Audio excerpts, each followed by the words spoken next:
yang kita muliakan, bapak-bapak, ibu-ibu, nenek mama, alim ulama, cerdik pandai, anak muda, adik-adik kami, anak-anak kami, insyaallah semua kita yang hadir di sini akan dimuliakan oleh Allah Subhanahu wa taala.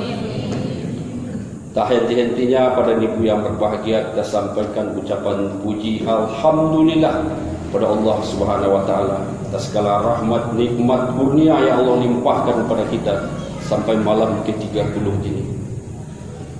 Salah satu rahmat terbesar yang kita terima adalah kita diberi oleh Allah kesempatan untuk beribadah, diberi umur yang panjang. Karena dulu pada bulan Rajab Syaban ada kawan-kawan kita berdoa, Allahumma barik lana fi Rajab wa Syaban wa balighna Ramadan. Ya Allah, berkailah umur kami pada bulan Rajab Syaban, sampaikanlah umur kami pada bulan Ramadan. Ternyata sebagian di antara kawan-kawan kita menjelang bulan Ramadan masuk, mereka dipanggil oleh Allah Subhanahu wa taala. Kita yang hadir di sini diberi kesempatan oleh Allah untuk beribadah. Maka sewajarnya kita bersyukur dengan mengisi waktu-waktu ini dengan sebaik-baiknya. Dan kita berdoa mudah-mudahan Allah menyampaikan umur kita pada Ramadan tahun depan. Pada Allah kita doakan untuk keselamatan besar Muhammad sallallahu alaihi wasallam. Allahumma shalli ala Muhammad wa ala ali Muhammad. Bapak Ibu yang berbahagia, sejak kita berangkat dari rumah tadi sampai kita duduk di masjid ini, sudah banyak pahala yang kita kumpulkan. Yang pertama, salatu jamaatin afdalu min salati fardi bisabi wa isrina darajatan. Salat jamaah itu lebih afdal 27 derajat dibanding salat sendiri di rumah. Alhamdulillah, kita sudah laksanakan. Yang kedua, man shalla isya fi jamaatin, siapa orang yang salat isya berjamaah, ka'anna qama nisful lail, sama pahalanya dengan beribadah setengah malam. Alhamdulillah. Yang ketiga, langkah-langkah telapak kaki yang Bapak Ibu langkahkan dari rumah sampai ke masjid ini, maka langkah pertama dihitung menghapus dosa, langkah kedua dihitung meningkatkan derajat, langkah ketiga dihitung menghapus dosa. Betullah selanjutnya sampai kita duduk di masjid ini. Pak Ustaz, Pak, kalau kami bayi ke masjid pakai Honda, pakai mobil, pakai motor, pakai Vespa, kami tidak melangkahkan kaki itu, maka tetesan bensin untuk membakar mesin kendaraan motor Honda, Vespa itu dihitung menghapus dosa dan meningkatkan derajat.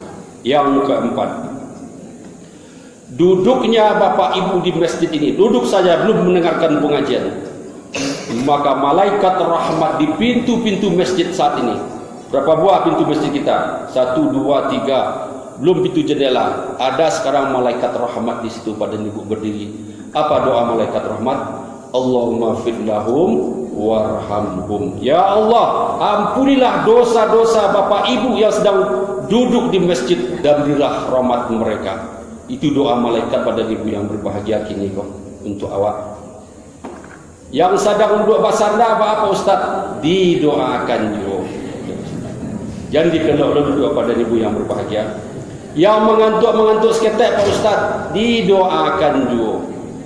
Allah tahu awak siang hari latih pakai rajo dari pagi sampai sore. Innaka binnahari sab'an tawila, dalam surah Abu Zamil ayat 7. Sesungguhnya engkau pada siang hari sibuk bekerja dari pagi sampai sore. Maklum kata Allah, malamnya mengantuk dan bersandar.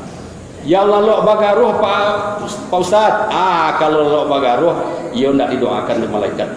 Apa lagi Pak Ustaz yang mau tak sedang Ustaz bagi ceramah, itu tidak didoakan oleh malaikat tu. Yang mau tak, mungkin dia jangan mau tak sekitar 15 atau 20 menit ke depan. Yang kelima, yang terakhir, man kharaja fi talabil ilmi, siapa orang yang dari rumah tadi berniat untuk menuntut ilmu, karena malam hari ini dan malam-malam sebelumnya ada ustaz yang memberikan tausiah, maka fawa fi sabilillah, sama maknanya dengan nilainya dengan fi sabilillah pada ibu yang berbahagia. andaikan malam hari ini datang malaikat maut, ajal sudah sampai pada ibu yang berbahagia, qul yatawaffakum malakul mautil ladzi wukila bikum summa ila rabbikum turja'un, maka mati kita dihitung mati syahid. Sampai kapan? Sampai kita kembali ke rumah, hatta yarji'a. Pada ibu yang berbahagia, terima kasih Pak Ketua dan Pak Pengurus yang sudah memberikan kami kesempatan untuk memberikan tausiah pada malam hari terakhir. Ajat itu pengantar Bu. Kita malamku 2 jam. 2 jam. Makanya aku terakhir datang kemari. 2 jam pada ibu yang berbahagia. Aku terakhir kemari. Kalau bedang ibu bedang lah. Kan tidak perlu aku sampaikan nama mulai. Tapi Allah tadi. Man qara'a fi suratil kahfi yaumal jum'ah. Siapa orang yang suka baca surat kahfi pada hari Jumat di ayat 82, itu wasabahnya nama ambo pada ibu. Wa yas'alunaka anzil qarnain. Kalau mereka bertanya kepada Muhammad kisah tentang Zulkarnain, maka ceritakanlah kepadanya. Pada ibu yang berbahagia, kalau ibu hari Kamis malam sampai Jumat sore yang sering baca surah Al-Kahfi, di ayat 82 basobok namo Zulkarnain. Itu adalah ulama besar, ada yang mengatakan nabi, ada yang mengatakan Greek of King, raja besar. Tetapi yang di hadapan ibu kau adalah Zulkarnain yang KW. Jadi malam hari itu judul tausiah kita adalah orang-orang yang mendapatkan petunjuk Allah. Kenapa ambo pilih judul itu? Karena kita sudah 30 hari intensif beribadah pada ibu yang berbahagia. Kita cari ciri-ciri orang yang mendapatkan taufik hidayah Allah Subhanahu wa taala. Apa makna hidayah? Hidayah adalah pada ibu yang berbahagia, petunjuk yang diberikan oleh Allah untuk seluruh umat manusia. Jadi seluruh umat manusia dia agih petunjuk dari Allah, tapi indak sadonyo umat yang mengambil petunjuk. Contoh, kalau awak pergi ke Payakumbuh pada ibu, kemudian awak tak tahu jalan, maka pemerintah membuat papan nama. Lurus ke Bukit Tinggi, belok kanan di Bukit Tinggi, nanti jalan lurus ke Payakumbuh. Kalau kita ikuti petunjuk yang dibuat oleh pemerintah, kita selamat sampai di Payakumbuh. Kalau kita tidak ikuti, kita tersesat. Lalu taufik apa Pak Ustaz? Taufik adalah bimbingan langsung pada ibu, bimbingan langsung yang diberikan oleh Allah kepada orang-orang tertentu. Pada orang-orang tertentu. Yahdillahu linurihi may yasha. Allah membimbing orang-orang kepada jalannya. Surat An-Nur ayat 35 pada ibu yang berbeda. Kalau tadi awak ikuti papan nama yang dibuat oleh pemerintah, selamat sampai di Payakumbuh. Kalau ikut tidak pada ibu, di samping awak ikut papan nama, datang orang membawa otolan cruiser Alphard, kama ibu ambo ke Payakumbuh. Oh, tapi ambo tidak tahu kecik ibu. Kecik orang tu biarlah ambo hantar langsung ke Payakumbuh Jotoko. Itu orang-orang yang mendapat taufik Allah Subhanahu wa taala. Ambo yakin pada ibu yang berbahagia, sejak tanggal 1 Ramadan, 30 Ramadan, Bapak Ibu intensif di situ, itu tandanya orang mendapat taufik hidayah Allah Subhanahu wa taala. Ambo akan jelaskan pada ibu, ambo dasarnya surah At-Taubah, innama ya'muru masajidallah man amana billah wal yaumil akhir wa aqama salata wa ata zakata wa lam yahsha illallah fa asaulaika an yakunu minal muhtadin. Pak, yang terakhir, fasa ulaika an yakunu minal muhtadin. Mereka lah orang-orang yang mendapat petunjuk. Siapa mereka? Yang pertama, innama ya'muru masajidallah, yaitu orang-orang yang memakmurkan masjid. Itu aku katakan tadi Bapak Ibu ko, insyaallah orang-orang yang mendapatkan taufik hidayah Allah. Kenapa? Karena sejak tanggal 1 Ramadan sampai 30 Ramadan itu intensif terus melaksanakan sholat jamaah di masjid. Ambo kira pada ibu, dari masjid yang ambo tampuh terakhir 5 hari terakhir, baik di Padang Panjang 10 Koto maupun di Watipuh, iko yang paling banyak hadir pada ibu. Paling banyak hadir. Alhamdulillah. Jadi orang-orang yang mendapat petunjuk Allah, salah satu adalah orang-orang yang memakmurkan masjid. Bagaimana memakmurkan masjid, Pak Ustaz? Kata Ibnu Katsir ada 3. Yang pertama, orang-orang yang meramaikan masjid dengan solat jamaah. Alhamdulillah pada ibu yang berbahagia. Ini sudah kita lakukan. Berzikir, beristighfar, dan membaca ayat Al-Quran. Yang kedua, kata Ibnu Katsir, orang-orang yang memakmurkan masjid, orang-orang yang membantu pembangunan masjid. Membantu dengan apa, Pak Ustaz? Dengan uang 500.000, 400.000, 100.000, 50.000, 10.000 atau 5.000, asalkan itu ikhlas karena Allah. Pak Ustaz, aku tak punya pitih, bantu dengan tenaga. Ketika orang gotong royong di masjid, datang ke masjid, satu mengacau semen, maksudnya pada pinggang sakit, Pak Ustaz, lutut sakit, tak bisa, satu gotong royong bantu dengan senyum pada ibu yang berbahagia. Ada 20 orang pada ibu, jo piti indak namu, jo tenaga indak, jo senyum indak, inyo 10 mancikaroi masjid ko. Pak pengurus, ikut tonggak ko, bak ko kencong Pak pengurus. Yang ketiga, kata Ibnu Katsir, tanda-tanda orang yang memakmurkan masjid adalah pengurus masjid. Jadi Pak Ketua, Pak Pengurus, Pak Sekretaris, Bendahara itu termasuk gadang pahalanya pada ibu yang berbahagia. Kenapa besar pahalanya, Pak Ustaz? Karena di masjidku dikirim oleh Allah namanya setam khansa. Sia yang digodanya dari setam khansa. Pertama jamaah, yang kedua pengurus masjid. Jamaah apa yang digodanya? Ketika jamaah mulai salat pada ibu, itu luar biasa khusyuknya. Allahu Akbar. Sampai Al-Fatihah, datanglah setan menggoda. Kejap setan, ibu tadi pitih ibu yang 100.000 tu letaknya di bawah kasur kecilnya. Diingatnya pada ibu, cubalah kendak. Kunci yang lupa tadi letaknya di bawah pot bunga kecilnya. Lalu pengurus masjid, mangkonya Pak dan Ibu, pengurus masjid kau banyak yang bertangka kerana digoda setan oleh khusus. Jadi kalau pengurus masjid kurang iman Pak dan Ibu, mangko banyak pengurus masjid kau yang bertangka. Alhamdulillah ditampai awak iko damai-damai saja pengurusnya. Tandanya pengurusnya bisa melawan setan, lalu tandanya pengurus mendapat hidayah Allah Subhanahu wa taala. Yang kedua pada Ibu, orang-orang yang beriman kepada Allah Subhanahu wa taala. Ketika kondisi normal pada ibu yang berbahagia, imannya mantap. Ketika diuji oleh Allah, imannya semakin mantap. Itu orang-orang yang mendapat taufik. Ada orang yang diuji pada ibu seketik saja goyah imannya. Contoh yang pertama, contohnya orang-orang yang suka pai ke pawang hujan. Itu ketika kondisi normal, imannya mantap, tetapi diuji oleh Allah. Dengan apa diuji Pak Ustaz? Dengan baralek. Dengan baralek. Pada ibu, kalau awak baralek pada ibu, harapan awak tentu tamu banyak datang nak. Bahkan kalau bisa tamu kau datang lebih banyak pada undangan yang awak sebarkan pada ibu yang berbahagia.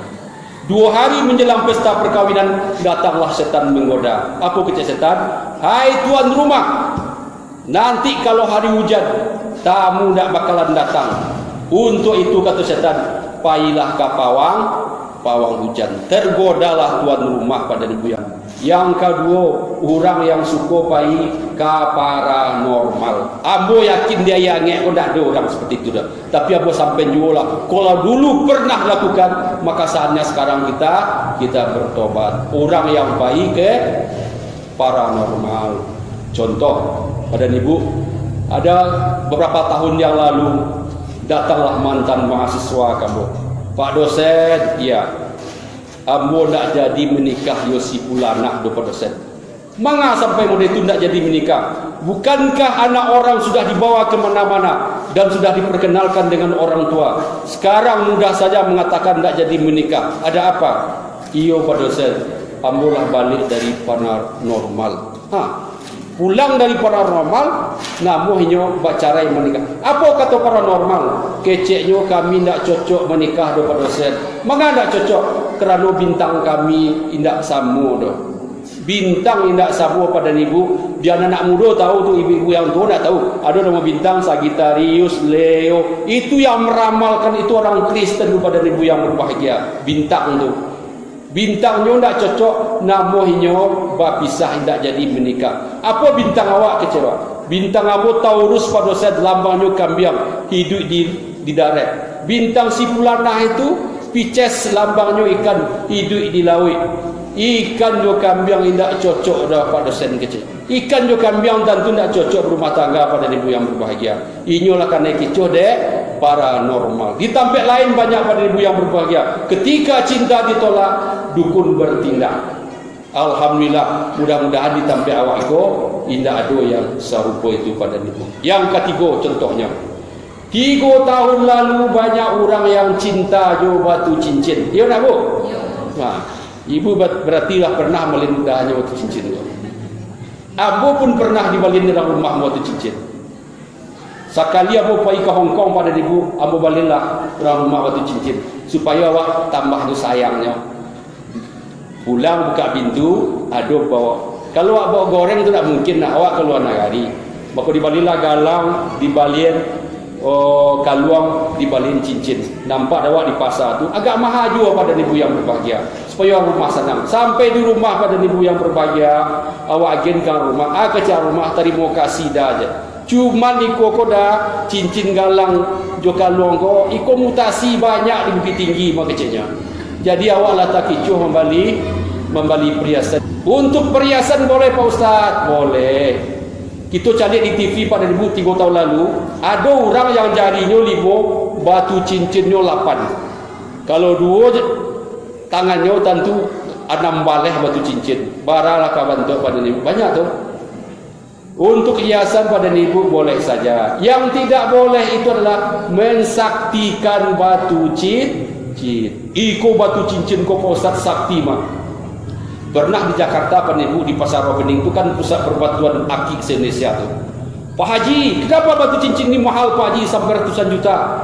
Oh, kalau ini Pak Ustaz, ini khasiatnya luar biasa. Bagaimana Pak Haji? Dulu ketika dipakai oleh pemiliknya, 20 hari pemiliknya sakit, sudah kemana-mana berobat, sudah ke puskesmas, ke rumah sakit dan sebagainya, tidak juga sembuh-sembuh. Tapi dengan memakai batu cincin ini Pak Ustaz, sembuh. Ada orang yang mensaktikan batu cincin, ada Pak dan Ibu. Mungkin di Siko tidak, tapi di tempat Abu kampung Abu banyak orang yang mensaktikan batu cincin. Pak Ustaz, cari batu cincin Pak Ustaz. Awak carian. Apa khasiat tu Pak Ustaz? Diuji jawab pada Ibu yang berbahagia. Oh, kalau batu cincin Abu kau banyak khasiatmu. Apa tu Pak Ustaz? Kalau duduk di rumah makan, indak membayi tu. Hebat tu Pak Ustaz. Duduk saja kecewa. Kalau makan baru membayi. Dan yang ketiga adalah innama ya'muru masajidallah man amana billah wal yaumil akhir. Apa dampak positifnya kalau awak percaya kepada hari akhir, pada akhirat itu? Dampaknya pada ibu yang berbahagia adalah ketika kita beraktivitas di dunia ini, apapun aktivitas kita selalu kita kaitkan dengan akhirat. Karena apa? Karena akan dipertanggungjawabkan nanti di akhirat pada ibu yang berbahagia. Contohnya tadi minum air. Minum air dalam ajaran Islam tu pertama duduk. Yang kedua angkat jo tangan kanan. Yang ketiga baca bismillah. Yang keempat baca alhamdulillah. Pada ibu yang berbahagia, ada satu pada ibu pesan terakhir. Kalau kita percaya kepada hari akhir, maka ada diperintahkan oleh Nabi untuk selalu menjaga hubungan silaturahim. Kenapa demikian pada ibu? Ada 2 dosa pada ibu. Kalau awak tidak minta ampun sampai malam kini, maka ibadah awak tidak diangkat oleh malaikat ke Sidratul Muntaha. Apa itu Pak Ustaz? Pertama yang mau ceritakan tadi adalah dosa syirik. Yang kedua adalah orang-orang yang masih berkonflik, masih tidak basapuan, masih tidak babunyi sampai tanggal 30 Ramadan ini, maka seluruh amal ibadahnya tidak diangkat oleh malaikat ke Sidratul Muntaha. Orang-orang yang percaya pada hari akhir pada ibu, inyo indak namo tidak bakasapuan, pastinya bakasapuan pada ibu, apapun kesalahannya. Tuftaul yaumal isnaini wal khamisi. Amal-amal itu diangkat pada hari biasa, hari Senin, hari Kamis ke Sidratul Muntaha, dan bulan puasa diangkat setiap hari pada ibu yang berbahagia. kecuali ada dua. Yang pertama dosa syirik, yang kedua adalah rajulan kanat bainaha wa baina akhihi syit'an, yaitu seseorang yang masih tidak bertegur sapa jo tetangga, jo kerabat, jo sesuku, jo sanak saudara pada ibu yang berbahagia, maka amal ibadahnya tidak diangkat oleh malaikat ke Sidratul Muntaha. Salah satu latar tafi' salatuhum fawqa ru'usihim shibran. Ada 3 golongan manusia yang salatnya tidak diangkat oleh malaikat ke Sidratul Muntaha. Siapa itu? Salah satunya akhawani mutasarimani, 2 orang yang masih tidak bertegur sapa sampai hari ini, maka amal ibadahnya tidak diangkat kepada ibu yang berbahagia. Nanti di padang mahsyar pada ibu, mereka tidak mendapat naungan. Siapa yang mendapat naungan nanti? Sab'atun yuzilluhumullahu fi zillihi yauma la zilla illa zilluh. Ada 7 golongan manusia yang mendapat naungan ketika tiada naungan kecuali naungan Allah Subhanahu wa taala. Kapan itu? Ketika matahari shibran, berjarak 1 jengkal di atas kepala kita. Luar biasa panasnya pada ibu yang berbahagia. Berapa lama awak berjarak satu jangka di bawah matahari pada ibu? 450 tahun kata Ibnu Katsir. 1 hari di akhirat itu sama dengan fi yaumin kana middahu alfasanatin mimma taudun, sabojo 1000 tahun di dunia ko. Kali 450 tahun, itulah awak di bawah matahari yang panasnya alang kapalang pada ibu. Kalau diceritakan kisahnya luar biasa. Ada orang yang dinaungi ketika itu pada ibu. Siapa itu? Ada 7. Salah satu di antaranya rajulani tahabba billah ijtama alaihi waftaraka alaihi. 2 orang yang saling menjaga hubungan silaturahim. Di akhirat nanti tidak masuk surga. La yadkhulul jannah, hadisnya sahih, muttafaqun alaih, tidak masuk surga ya sahabat. Siapa ya Rasulullah? Qati'ur rahim, orang yang memutuskan hubungan silaturahim. Dan terakhir, kalau ada sampai malam ke-30 bahwa tidak babunyi pada ibu, maka berniatlah untuk menyapunya. Inyo jauh Pak Ustaz, apalah tua pula. Pagi anak cucu nanti, cu yang kemarilah. Apanya? Tolong buatkan pesan nombor di WhatsApp cek, kirim ke Jakarta. Kasih pula nah bawa ke baitunya. Dulu 20 tahun lalu amo baca kak ye nyor. Sampai kini amo ndak babunyi, kalau nyo pulang amo boleh selengah, inyo masih lengah, amo boleh lengah juga. Kirim pesan pada ibu yang berbahagia, baru nanti amal ibadah wah diangkat. Mangkonyo kata orang tua, kalau awak alum basupaha bermaafkan, amal awak tak gantung di udara. Oh Pak Ustaz, ambo dizalimi sebentar. Ambo dizaliminya Pak Ustaz. Jangan ibu pikir itu dizalimi dan dizalimi. Maafkan pada ibu yang berbahagia. Karena orang yang memaafkan ketika dia dizalimi, itu pahalanya tanpa batas pada. Maknanya pada ibu, kalau pagi kau ibu dicaci, dimaki oleh tetangga, oleh seseorang, lalu sore hari nanti terangga ibunya masuk rumah sakit. Jangan ibu kecil mati silah, jangan sampai menit itu pada ibu. Maka pergi ke pasar Kota Baru, beli pembukuan, beli kue, beli pisang, antarkan ke rumah sakit. Insya Allah itu pahalanya luar biasa besarnya, dan dosa-dosa ibu akan diampuni oleh Allah.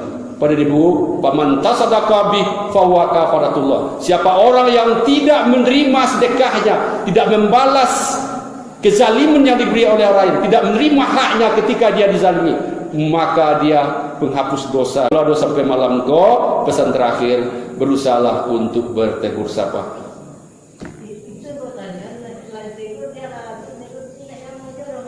Kalau tidak ditegur 1-2 kali, sampai doakan. Ya Allah, ambolah mencuba menyapu ya Allah si pulanah tu, tapi nya melengah ya Allah. Ampunilah dosa-dosanya ya Allah. Pada ibu banyak pada ibu. Sekitar seminggu lalu aku ceramah di Padang Panjang. Habis ceramah pagi hari, malam sambung pagi, datang 3 orang yang berbeda. Pak Ustaz, ambo Pak Ustaz sakit banget ambo ndak memaafkan. Jangan sampai model itu. Ada pula yang bertanya kepada ibu, jandonyo. Pak Ustaz, ambo ingin curhat. Jando ingin curhat itu tak kaji pada ibu. Rupanya yang dikecil, inyo batangka, jo etek inyo. Eteknya ada sembayang di masjid itu pada ibu yang berbahagia. Tapi ketika nyo sapu kecilnya, Allah barakal juga minta maaf. Ustaz, indah nama. Kalau sudah 3 kali lebih pada ibu, indah juga namanya, tetap saja awak tidak membalas, awak doakannya. Pada ibu, yang pertama, orang-orang yang memakmurkan masjid, yang kedua imannya mantap, yang ketiga percaya pada hari akhir, yang keempat, yang kelima, yang keenam, insya-Allah pada bulan puasa depan akan kita sambung. Demikian pada ibu yang berbahagia, yang benar dari Allah, yang salah dari hamba. Assalamualaikum warahmatullahi wabarakatuh.